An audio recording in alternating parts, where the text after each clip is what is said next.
Hello everyone, welcome to our channel. ఈరోజైతే మా ఇంట్లో జున్ను చేసుకున్నాము. జున్ను చూసారా ఎంత సాఫ్ట్గా వచ్చిందో. మేము వేడి మీద తీసాం కాబట్టి మీకు ఇలా కనిపిస్తుంది, కానీ చల్లగా అయిన తర్వాత ఇంకా బాగుంది, గడ్డలాగా వచ్చింది. అయితే ఈ వీడియోలో చూసేయండి జున్ను ఎలా చేసాము. ఇవేంటనుకుంటున్నారా? జిల్లేడు పాలు.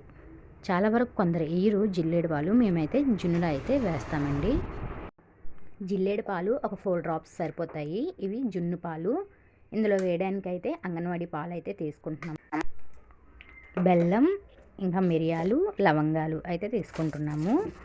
ఒక రోల్లో లవంగాలు, మిరియాలు వేసి బాగా దంచుకోవాలి, కొంచెం సాఫ్ట్గా వచ్చినట్టు. ముందుగా ఒక గిన్నెలో జిల్లేడు పాలు వేసుకున్నాం కదా, 4 డ్రాప్స్. అందులోనే ఈ లవంగాలు, మిరియాలు పొడి చేసుకున్నాం కదా, ఆ పొడి వేసుకొని జున్ను పాలు అయితే వేసుకున్నాము. జున్ను పాలు ఒక బాటిల్తో తీసుకుంటే అదే బాటిల్తో ఈ పాలు అయితే వేసుకున్నాము.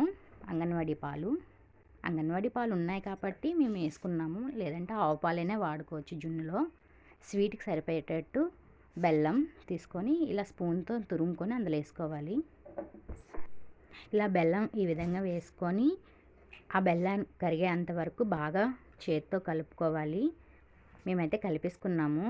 లాస్ట్లో అయితే టీ జాలీతో వడకట్టుకోవాలి ఆ పాలన్నింటినీ. ఏదైనా చెత్త ఉంటే టీ జాలీలోకి వచ్చేస్తుంది, ఆ పక్కన పడేయాలి. ఒక కుక్కర్ తీసుకొని అందులో వాటర్ పోసి ఇప్పుడు జున్ను పాలు కలుపుకున్నాం కదా, ఆ గిన్నెతో ఆ కుక్కర్లో పెట్టాలి.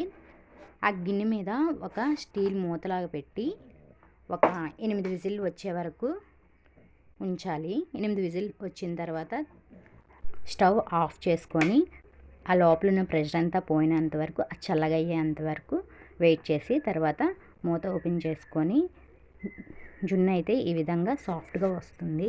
చాలా టేస్ట్గా కూడా ఉంటుంది. ఈ వీడియో మీకు నచ్చినట్లయితే లైక్, షేర్, సబ్స్క్రైబ్.